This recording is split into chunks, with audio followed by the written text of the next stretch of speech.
Assalamualaikum warahmatullahi wabarakatuh. Perkenalkan, kami dari kelompok 9, kami akan menjelaskan materi cost of fund pada bank. Sebelum melanjutkan untuk menjelaskan materi, kami akan memperkenalkan diri terlebih dahulu.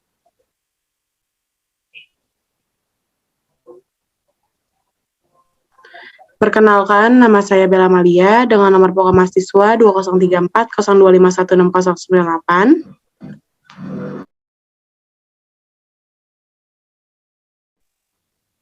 Saya Rahmat Darmawan dari NPM 2034-0251-6109. Perkenalkan, saya Salsyadila Safira Sekarani dengan NPM 2034-0251-6128. Saya dengan Rifki Darmawan dengan NPM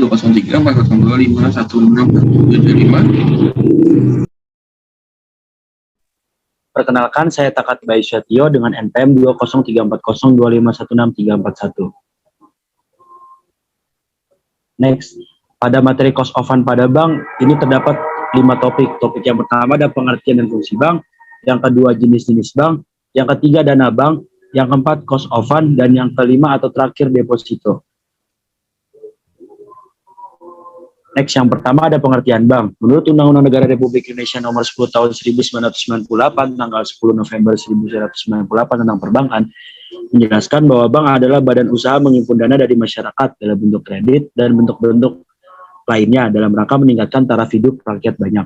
Pengertian lain tentang bank menurut PSAK nomor 31 tahun 2006 atau 2003 menjelaskan bahwa bank adalah lembaga yang berperan sebagai perantara keuangan atau financial intermediary antara pihak yang memiliki dan pihak yang memerlukan dana, serta sebagai lembaga yang berfungsi memperlancar lalu lintas pembayaran. Dari pengertian di atas dapat dijelaskan secara lebih luas lagi bahwa bank merupakan perusahaan yang bergerak dalam bidang keuangan. Artinya, aktivitas perbankan selalu berkaitan dalam bidang keuangan. Bank sebagai lembaga perantara keuangan antara pihak yang memiliki dana dan pihak yang memerlukan dana, serta menyediakan jasa-jasa untuk memperlancar pembayaran. Fungsi bank itu ada 3. Yang pertama ada agent of trust. Agent of trust berarti bank adalah lembaga yang berlandaskan nilai kepercayaan. Masyarakat harus bisa memiliki rasa percaya untuk melakukan sebuah kegiatan operasional terkait perbankan dengan lembaga ini. Fungsi bank yang kedua adalah agent of development. Bank sebagai agent of development adalah kemampuan bank untuk mengajak masyarakat melakukan investasi, konsumsi, distribusi, dan jasa dengan menggunakan media uang. Fungsi bank yang ketiga ada agent of service. Bank sebagai agent of service yaitu bank menawarkan beragam jasa keuangan. Contoh jasa keuangan yang bisa ditawarkan bank adalah penyimpanan dana, pemberian pinjaman, transfer dana, dan lain-lain. Next. Jenis-jenis bank. Jenis-jenis bank ada 4. Yang pertama ada berdasarkan undang-undang, yang kedua berdasarkan kepemilakannya, yang ketiga berdasarkan penekanan kegiatan usahanya, dan yang keempat berdasarkan pembayaran bunga atau pembagian hasil usaha. Yang pertama jenis bank berdasarkan undang-undang.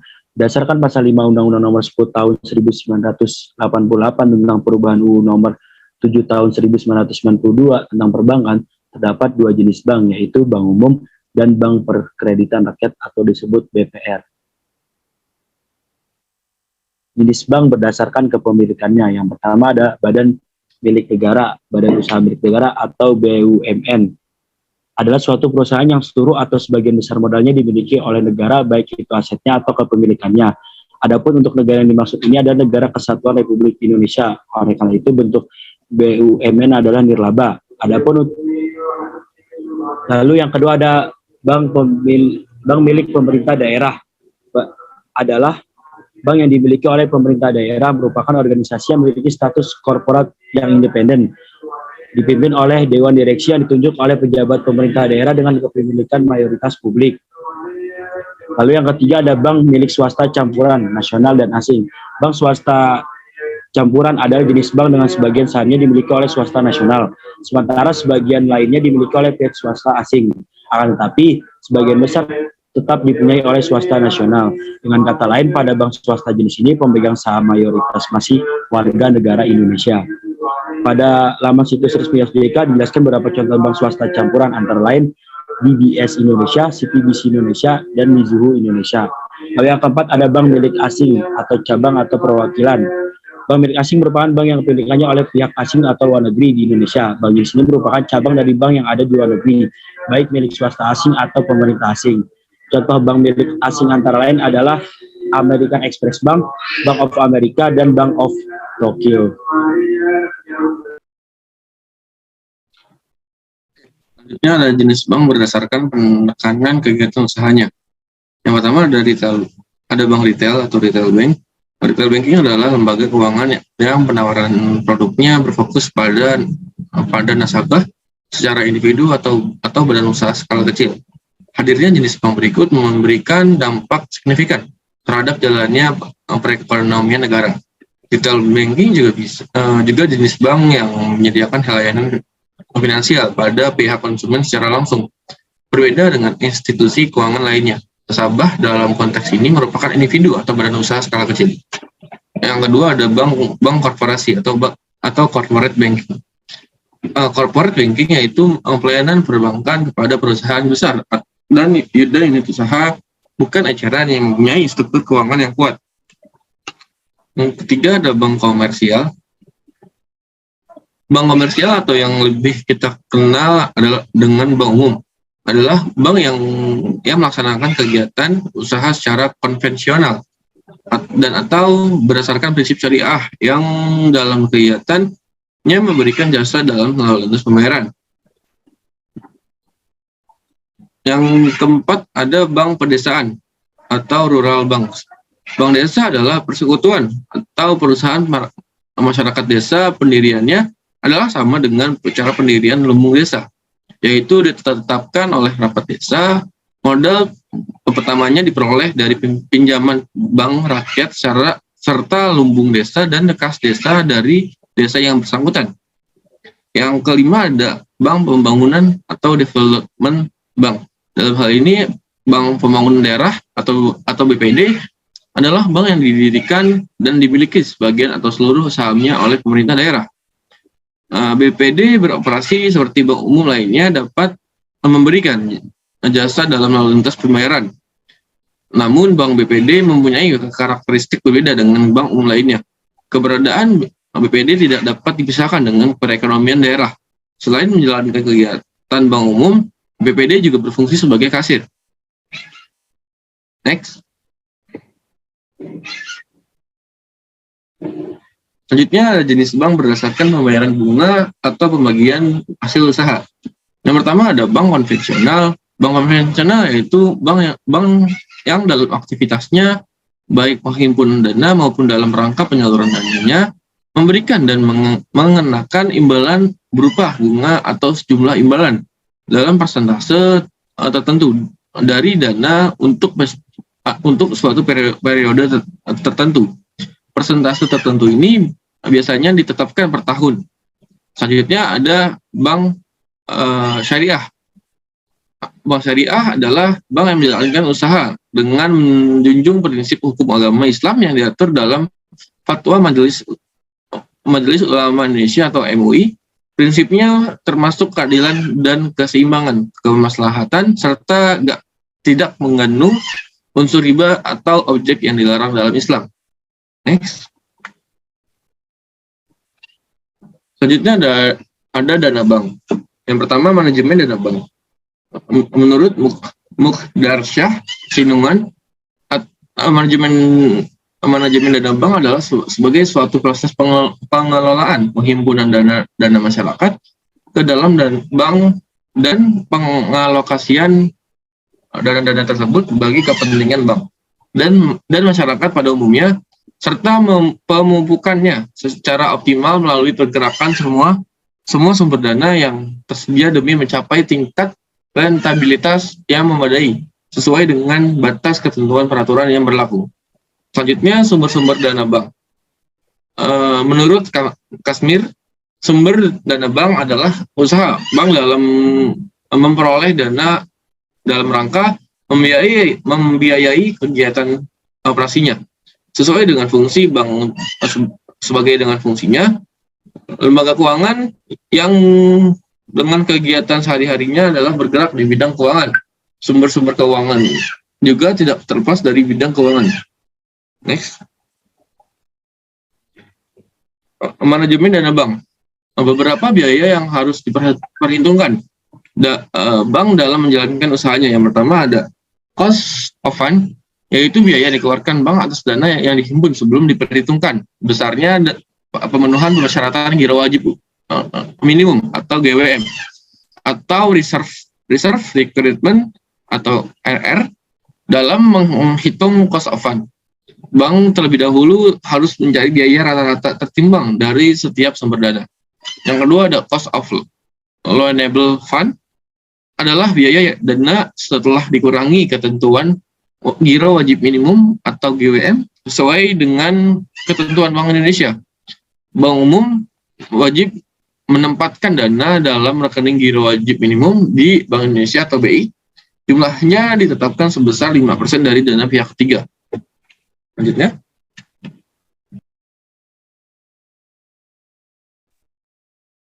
Baik, yang selanjutnya ini ada ruang lingkup dan mekanisme manajemen bank. Yang pertama, segala aktivitas bank dalam usaha penghimpunan dana masyarakat. Yang kedua, aktivitas bank untuk menjaga kepercayaan masyarakat melalui penyediaan uang tunai. Yang ketiga, penempatan dana dalam bentuk kredit guna melayani kebutuhan masyarakat yang defisit dana, dan penempatan dana pada alternatif investasi lainnya guna mencapai profitabilitas bank. Yang keempat, pengelolaan modal bank secara efisien demi mencapai keseimbangan struktur modal bank. Next. Selanjutnya ini ada sumber-sumber dana bank. Yang pertama, sumber dana pihak pertama, yang merupakan sejumlah dana yang diinvestasikan oleh pemilik untuk pendirian suatu bank. Modal terdiri dari modal inti dan modal pelengkap. Yang kedua, sumber dana pihak kedua. Sumber dana pihak kedua adalah sumber dana bank yang dapat diperoleh melalui pasar uang antar bank dan melalui pasar modal dengan cara menerbitkan obligasi atau surat berharga jangka panjang lainnya. Yang ketiga, sumber dana pihak ketiga, yaitu dana yang berasal dari masyarakat, yang biasa disebut dengan sumber dana pihak ketiga atau DPK. Next. Selanjutnya ini ada deposito. Pengertian deposito sendiri itu adalah menurut Undang-Undang Nomor 10 Tahun 1998, deposito adalah simpanan yang penarikannya hanya dapat dilakukan pada waktu tertentu berdasarkan perjanjian nasabah penyimpanan dengan bank.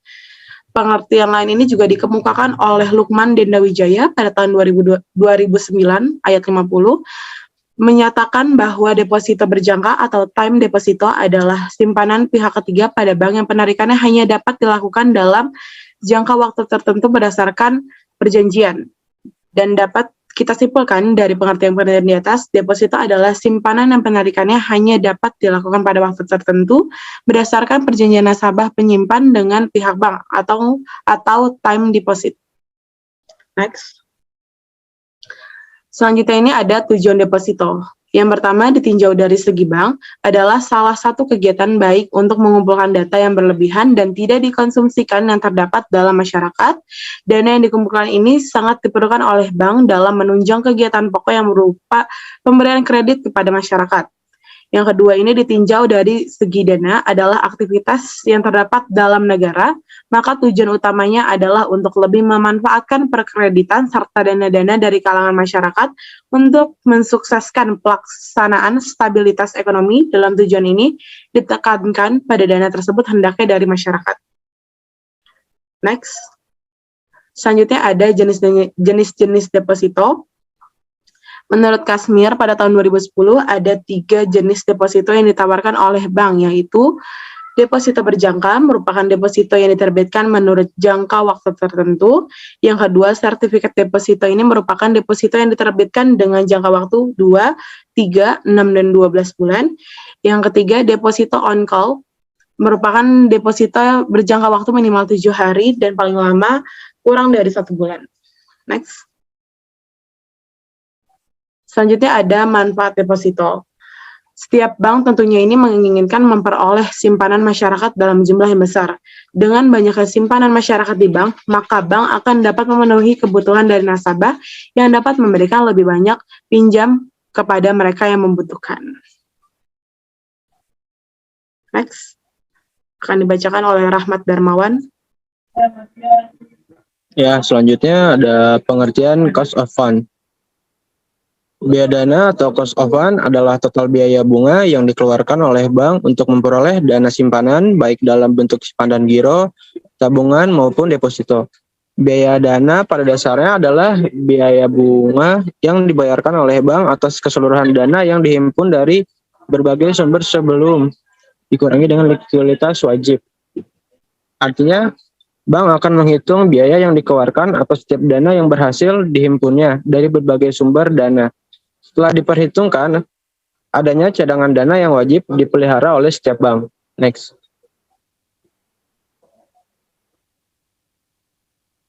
Jenis-jenis cost of fund. Menurut Taswan, jenis-jenis biaya dana sebagai alat analisis yang lazim digunakan dalam mengukur tingkat efisiensi dalam pengelolaan dan perbankan yaitu nomor 1, cost of fund merupakan biaya dana yang harus dikeluarkan oleh pihak bank untuk memperoleh sejumlah dana tertentu dari nasabahnya, baik simpanan giro, tabungan, dan deposito. Yang kedua yaitu cost of money, merupakan biaya dana ditambah biaya overhead. Dan yang ketiga yaitu cost of liable fund, merupakan biaya dana yang dioperasikan atau ditetapkan untuk memperoleh pendapatan.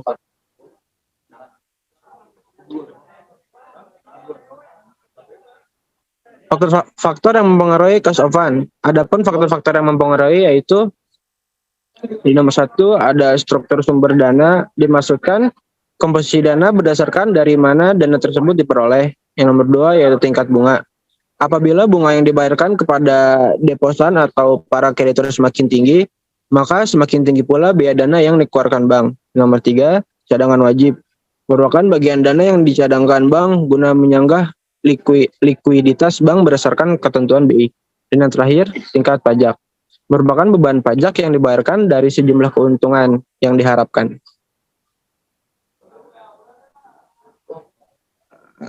Hasil penelitian. Cost of fund merupakan biaya dana yang harus dikeluarkan oleh bank untuk setiap rupiah dana yang dihimpun dari berbagai sumber sebelum dikurangi dengan likuiditas wajib. Cost of fund PT Bank Rakyat Indonesia atau BRI, kantor cabang Makassar. Cost of fund terdiri dari biaya dana, biaya bunga, dan biaya operasional. Oleh karena itu, cost of fund dalam laporan keuangan BRI masuk dalam kelompok biaya langsung dalam perusahaan jasa, karena biaya tersebut dapat ditelusuri secara fisik ke produk atau jasa tertentu. Berikut adalah tabel tabungan deposito pada PT BRI Tbk Persero, kantor cabang Makassar tahun 2015 sampai 2016. Yaitu pada tahun 2015, periode 1 bulan, total tabungan deposito yaitu 113.355.000. Periode 2 bulan yaitu 125.275.000. Periode 3 bulan yaitu 130.625.000. Periode 6 bulan yaitu 145.668.000. Dan periode 18 bulan yaitu 235.389.000. Dan yang terakhir periode 24 bulan 340.748.000. Pada tahun 2016 periode 1 bulan depositonya yaitu 130.357.000. Periode 2 bulan yaitu 150.219.000. Periode 6 bulan yaitu 167.518.000. Dan yang terakhir periode 12 bulan yaitu 182.085.000.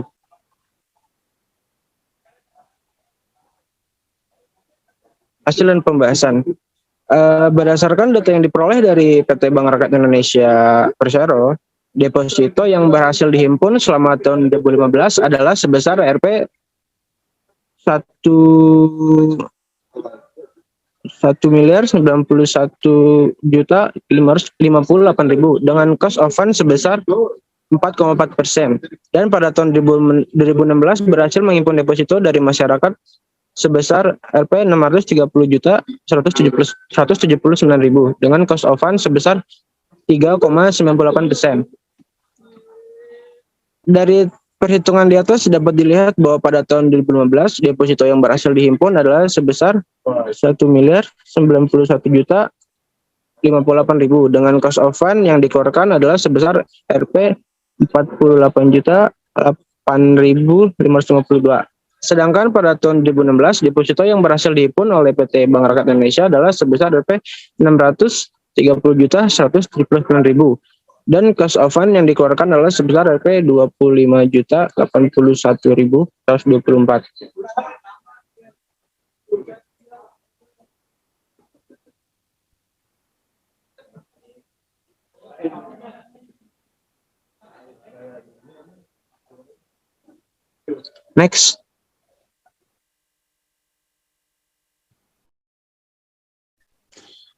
Ya, baik. Selanjutnya kita ke perhitungan tingkat suku bunga deposito pada PT Bank BRI Tbk Persero Kantor Cabang Makassar tahun 2015 hingga 2016. Di sini disediakan tabel di mana ada 5 kategori, yaitu tahun, periode, tabungan deposito, persentase dari biaya yang harus dikeluarkan serta cost of fund-nya. Lalu untuk tahun 2015 untuk periode 1 bulan tabungan deposito sebesar Rp113.353.000.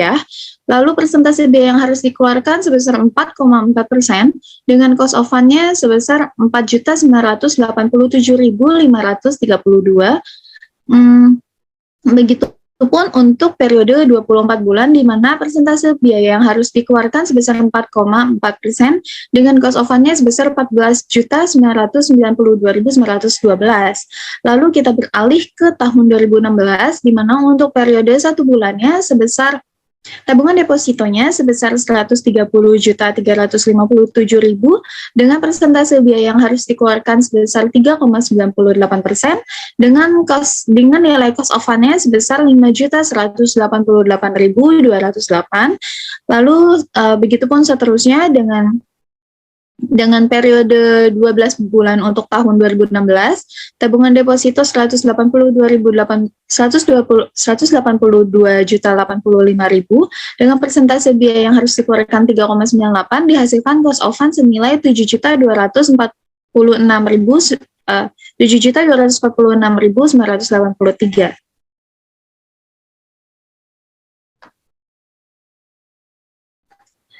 Baik, untuk interpretasinya yaitu berdasarkan tabel di atas dapat dilihat bahwa pada tahun 2015 untuk periode 1 bulan deposito yang berhasil dihimpun oleh PT Bank Rakyat Indonesia atau BRI adalah sebesar Rp113.353.000.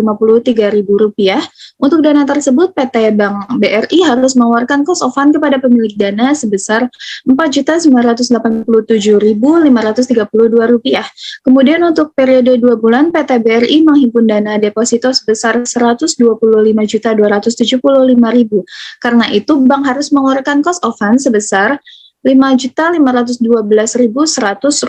untuk periode 3 bulan dan yang berhasil dihimpun adalah Rp130.625.000 sehingga bank harus mengeluarkan cost of fund sebesar Rp5.747.500. Kemudian untuk periode 6 bulan, dana yang berhasil dihimpun adalah sebesar Rp145.668. Untuk dana tersebut, maka PT Bank Rakyat Indonesia harus mengeluarkan cost of fund sebesar Rp6.409.392. Untuk periode 12 bulan, dana yang berhasil dihimpun adalah sebesar Rp235.389.000. Untuk dana tersebut, maka PT Bank Rakyat Indonesia harus mengeluarkan cost of fund sebesar Rp10.357.116. Lalu untuk periode 24 bulan, dana yang berhasil dihimpun adalah Rp340.748.000 sehingga bank harus membayar cost of fund sebesar Rp14.992.912. Lalu untuk tahun 2016, untuk periode 1 bulan, PT Bank Rakyat Indonesia berhasil menghimpun dana sebesar Rp130.357.000. Untuk dana tersebut bank mengeluarkan cost of fund sebesar Rp5.188.208. Lalu untuk periode 2 bulan, dana yang dihimpun adalah sebesar 150.219.000